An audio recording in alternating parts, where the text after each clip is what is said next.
بحر عرب اور بحر احمر کے درمیان عرب کے جنوب و شمال میں دونوں جانب یعنی عمان، حضر موت، بحرین اور مغربی یمن تک ایک وسیع صحرا ہے جسے صحرائے الحقاف کے نام سے یاد کیا جاتا ہے۔ نیز اسے صحرائے اعظم الدنیا اور ربیع الخالی بھی کہتے ہیں۔ الحقاف حقف کی جمع ہے جس کے لغوی معنی ریت کے بلند و بالا اور وسیع و عریض ٹیلے کے ہیں۔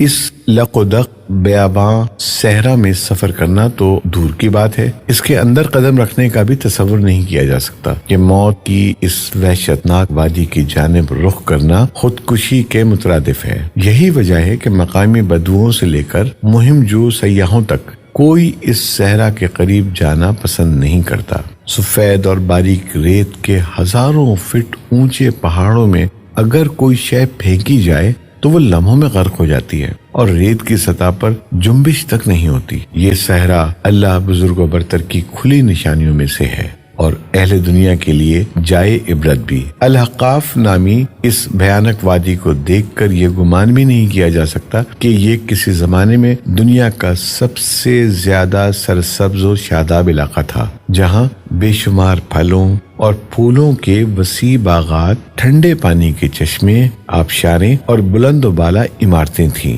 جس میں دنیا کی سب سے زیادہ طاقتور، مالدار اور شاندار تمدن رکھنے والی قوم عاد آباد تھی۔ یہ دنیا کے سب سے زیادہ قداور اور زوراور انسان تھے۔ اتنے طاقتور لوگ اللہ نے پھر پیدا نہیں کیے، جیسا کہ اللہ تعالیٰ نے قرآن کریم میں فرمایا، ان جیسی کوئی قوم اور ملکوں میں پیدا نہیں کی گئی۔ الفجر آیت نمبر 8۔ حضر موت اور نجران کے درمیانی علاقے الحقاف میں قوم عاد کے، جسے قوم ارم بھی کہا جاتا ہے، 13 قبائل آباد تھے۔ قوم عاد کے الحقاف میں رہنے سے متعلق قرآن کریم میں اللہ تعالیٰ سورہ احقاف آیت 21 میں فرمایا، ہود کو یاد کرو جب کہ اس نے اپنی قوم کو احقاف میں ڈرایا۔ علامہ جلال الدین سیوطی رحمۃ اللہ علیہ اپنی تفسیر در منشور میں تحریر فرماتے ہیں، قوم عاد نہایت زوراور اور بہادر قوم تھی۔ یہ بت پرست تھے۔ ان کے 2 بتوں کے نام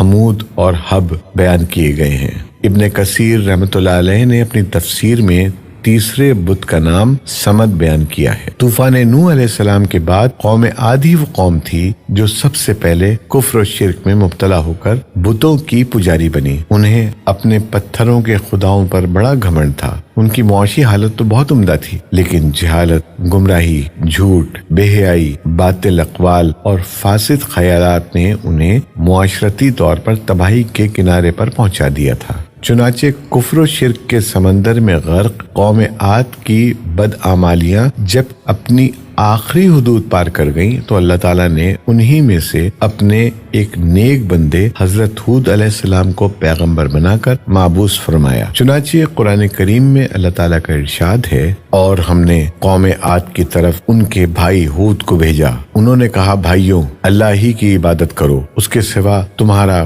کوئی معبود نہیں، کیا تم ڈرتے نہیں؟ تو ان کی قوم کے سردار جو کافر تھے کہنے لگے، تم ہمیں کم عقل نظر آتے ہو اور ہم تمہیں جھوٹا خیال کرتے ہیں۔ انہوں نے کہا، میری قوم، مجھ میں حماقت کی کوئی بات نہیں ہے، بلکہ میں رب العالمین کا پیغمبر ہوں۔ میں تمہیں اللہ کا پیغام پہنچاتا ہوں اور تمہارا امانت دار خیر خواہ ہوں۔ کیا تم کو اس بات سے تعجب ہوا ہے کہ تم میں سے ایک شخص کے ہاتھ تمہارے پروردگار کی طرف سے تمہارے پاس نصیحت آئی تاکہ وہ تمہیں ڈرائے؟ اور یاد تو کرو جب اس نے تم کو قوم نوح کے بعد سردار بنایا اور ڈیل ڈول میں تم کو پھیلاؤ زیادہ دیا، بس اللہ کی نعمتوں کو یاد کرو تاکہ نجات حاصل کرو۔ وہ کہنے لگے، کیا تم ہمارے پاس اس لیے آئے ہو کہ ہم صرف ایک اللہ ہی کی عبادت کریں اور جن کو ہمارے باپ دادا پوچھتے چلے آئے ہیں ان کو چھوڑ دیں؟ بس اگر تم سچے ہو تو ہم کو جس عذاب کی دھمکی دیتے ہو اس کو ہمارے پاس لے آؤ۔ ہود علیہ السلام نے کہا، تمہارے پروردگار کی طرف سے تم پر عذاب اور غضب کا نازل ہونا مقرر ہو چکا ہے۔ کیا تم مجھ سے ایسے ناموں کے بارے میں جھگڑتے ہو جو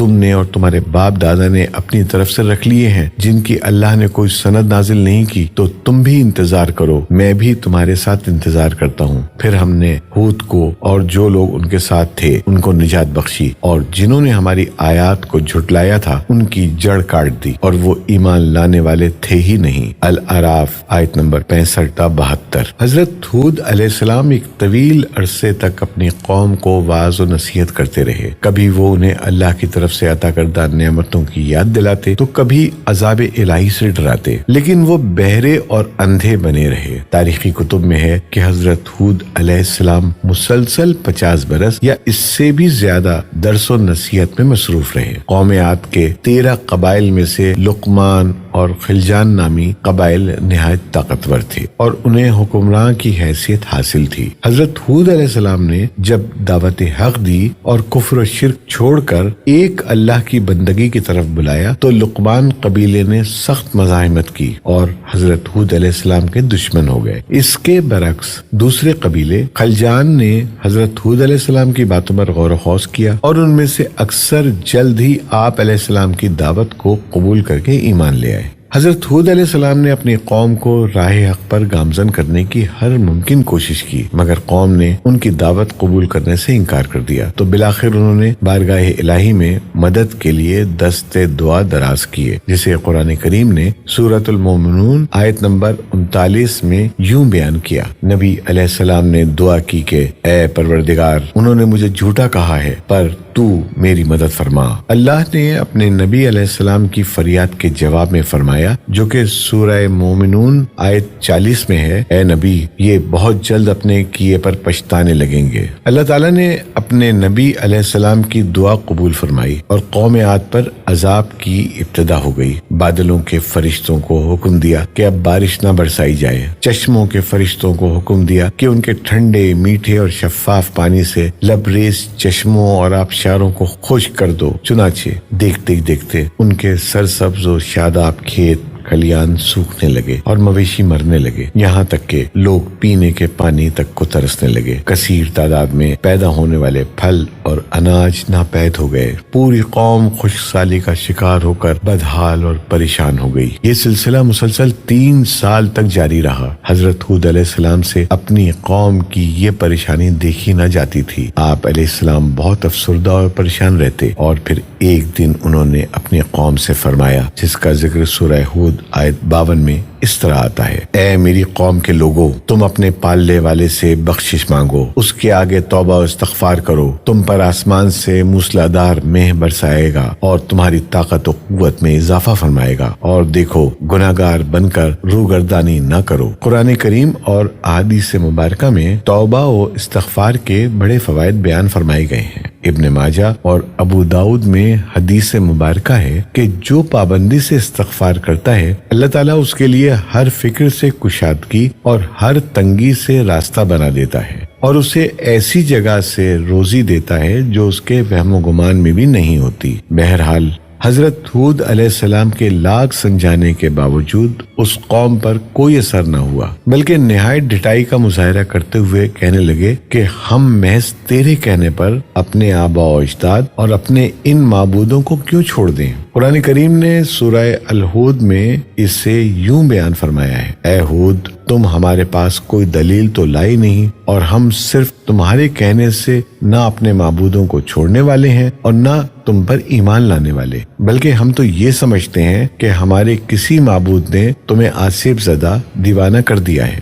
قوم عاد کے سردار حجاز مقدس میں عذاب الہی کے ابتدائی مراحل ہی میں خشک سالی نے قوم عاد کی حالت ابتر کر دی، چنانچہ ان کے سرداروں اور دانشوروں نے اس سے نجات پانے کے لیے مختلف تدابیر پر غور و خوض شروع کر دیا۔ یہ بات بڑی حیران کن ہے کہ پچھلی قوموں کو جب کبھی کوئی مشکل آ گھیرتی تو وہ اس سے نجات کے لیے حجاز مقدس کا سفر کرتے اور بیت اللہ شریف میں جا کر اللہ کے آگے آہوزاری کرتے، یعنی کافر قوتیں بھی اس حقیقت کو تسلیم کرتی تھیں کہ اس ارض و سما میں ایک لافانی قوت موجود ہے، لیکن اس کے باوجود جب نبی علیہ السلام اور رسول علیہ السلام یہ بات کہتے تو ان کی عقل پر پردہ پڑ جاتا۔ قوم عاد کے سرداروں نے بھی یہی فیصلہ کیا کہ قوم کے سرکردہ افراد بیت اللہ شریف جا کر اندھے کے خدا کے سامنے فریاد کریں۔ چنانچہ مختلف قبائل کے سرداروں اور دیگر اہم افراد پر مشتمل 70 افراد کا ایک وفد حجاز مقدس روانہ ہوا۔ اس زمانے میں مکہ مکرمہ پر قوم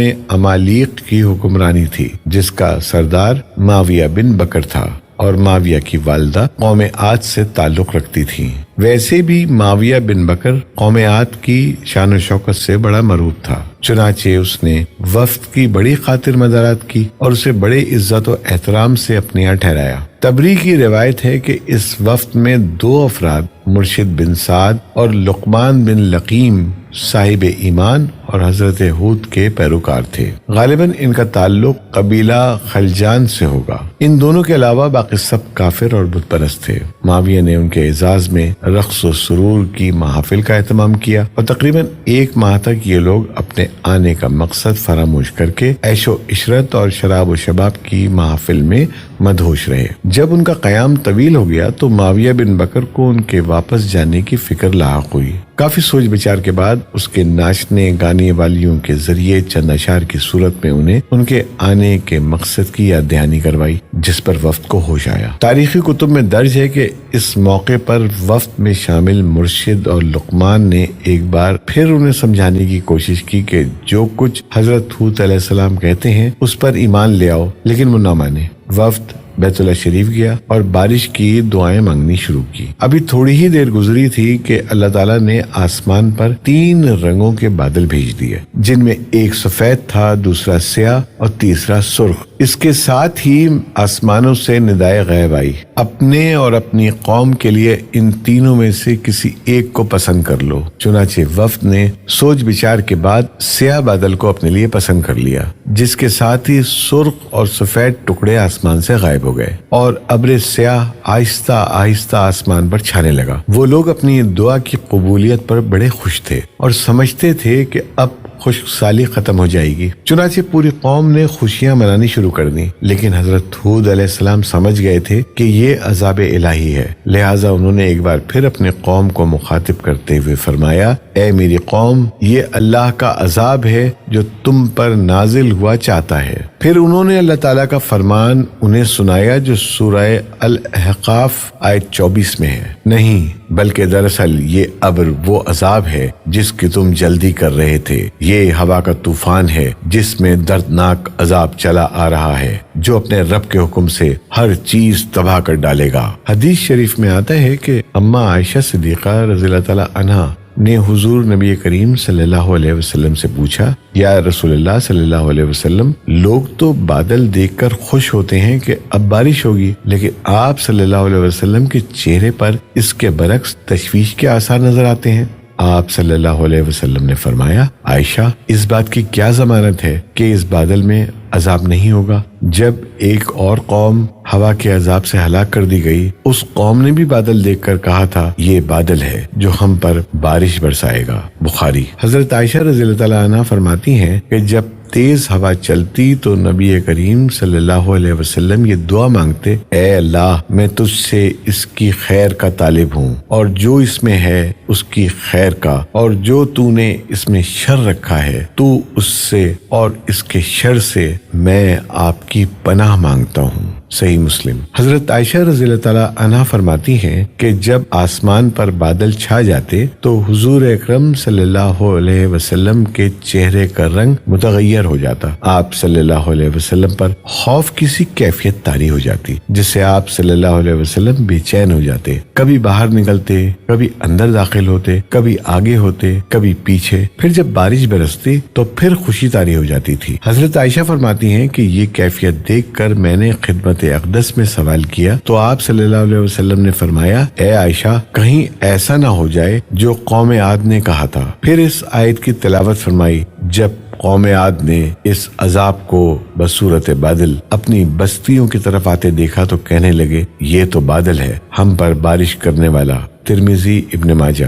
قرآن کریم میں سورہ الحاق آیت نمبر 7 میں ہے کہ اللہ نے تیز آندھی کا یہ عذاب 7 راتوں اور 8 دنوں تک مسلسل جاری رکھا آندھی نے کسی ایک کو بھی باقی نہ چھوڑا، یہ ہر ایک کے پاس پہنچ گئی۔ غاروں کے اندر، پہاڑوں کی گھاٹیوں اور چوٹیوں، گھروں، محلات اور قلعوں کے اندر سب کو فنا کر ڈالا۔ ابن عمر رضی اللہ تعالیٰ عنہ سے مروی ہے کہ نبی کریم صلی اللہ علیہ وسلم نے فرمایا کہ وہ آندھی جس کے ذریعے قوم عاد ہلاک کی گئی، اللہ نے ان پر انگوٹھی جتنی جگہ کے مثل ہوا کھولی تھی، بس وہ ہوا پہلے دیہات میں گئی اور وہاں کے لوگوں کو اور مویشیوں اور مالوں کو اٹھایا اور آسمان و زمین کے درمیان لے گئی۔ مسلم۔ اللہ تعالیٰ نے اس خوفناک آندھی سے حضرت ہود علیہ السلام اور ان کے ساتھیوں کو محفوظ رکھا اور انہوں نے خطیرہ نامی ایک بستی میں پناہ لے لی جہاں عذاب ان تک نہیں پہنچا، وہ امن و سکون سے رہے۔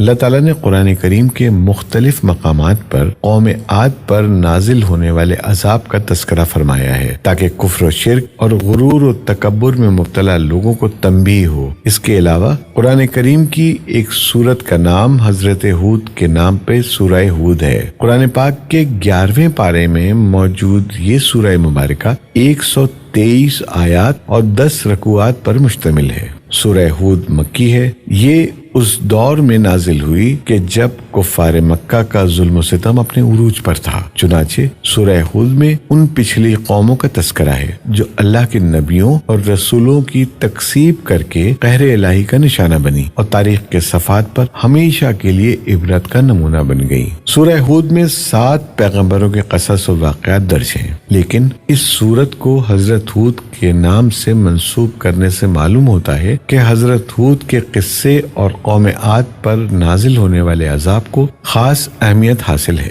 حدیث مبارکہ میں ہے کہ رسول اللہ صلی اللہ علیہ وسلم کی ریش مبارک کے کچھ بال سفید ہو گئے تو حضرت ابوبکر صدیق رضی اللہ تعالیٰ عنہ نے عرض کیا، یا رسول اللہ صلی اللہ علیہ وسلم، آپ بوڑھے ہو گئے؟ تو آپ صلی اللہ علیہ وسلم نے فرمایا، ہاں، مجھے سورہ ہود نے بوڑھا کر دیا۔ علامہ طبری کی بعض روایتوں میں ہے کہ حضرت ہود علیہ السلام کی عمر 150 سال تھی۔ آپ علیہ السلام کو 50 برس کی عمر میں نبوت عطا ہوئی۔ 50 برس تک قوم کو واعظ و نصیحت کرتے رہے۔ قوم کی ہلاکت کے بعد مزید 50 برس تک زندہ رہے اور اہل ایمان کو واعظ و درس فرماتے رہے۔ حضرت ہود علیہ السلام کا مزار تاریخی کتب سے پتہ چلتا ہے کہ حضرت ہود کا مزار خضر موت کے ایک مقام پر ہے جہاں عرب کے مختلف حصوں سے ہزاروں کی تعداد میں لوگ جمع ہوتے ہیں، اگرچہ یہ قبر تاریخی طور پر ثابت نہیں ہے۔ واللہ عالم۔